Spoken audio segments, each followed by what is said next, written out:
سلام علیکم عزتمنو ډېر ملګرو دغه غوښتنه کړې ده چې د علي شاه یوه میاشت د واده نه ده شوې او بیا یې زوی شوی دی. عزتمن زموږ د ویډیو څخه تر اخره پورې ګوره چې دا رښتیا دي او که دروغ دي.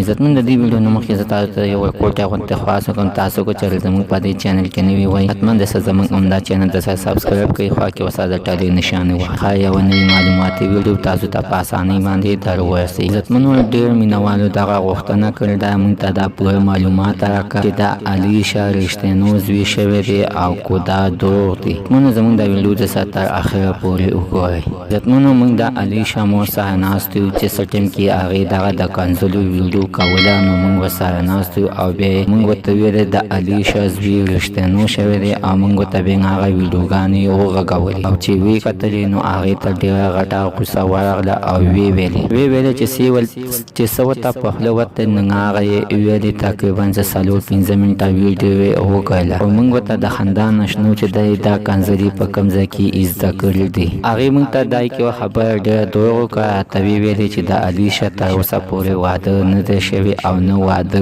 کوي او نه موږ دا چاته واده کوو. نو موږ ورته په جواب کې ویلې چې آخر دغسې څه وجه ده چې دا تاسو نه واده کوئ. عزتمنو هغې موږ ته بیا په جواب کې ویلې دا موږ ځکه نه واده کوو، دا زموږ یوه سونه ده. یعنې د دې هغې مطلب دا چې دا باندې موږ ګډاګانې کوو، په دې باندې موږ غټې پیسې پیدا کوو او نه دې سره څوک واده کوي. کوم یو کس ورسره واده کوي نو هغه هم د دکې دپاره ورسره واده کوي چې دا به موږ ګډو او په دې باندې به موږ پیسې پیدا کوو. عزتمنو راځو د خپلو موضوع طرف ته. عزتمنو د علي شاه مور چې دی نو هغه کسانو ته کنځلې وکړلې چې کوم کسانو ورپسې دروغ ویلو چې د علي شاه زوی شوی دی، ځکه چې عزتمنو هغې ویلې چې د دې نه مخکې د دې چا څه تعلقات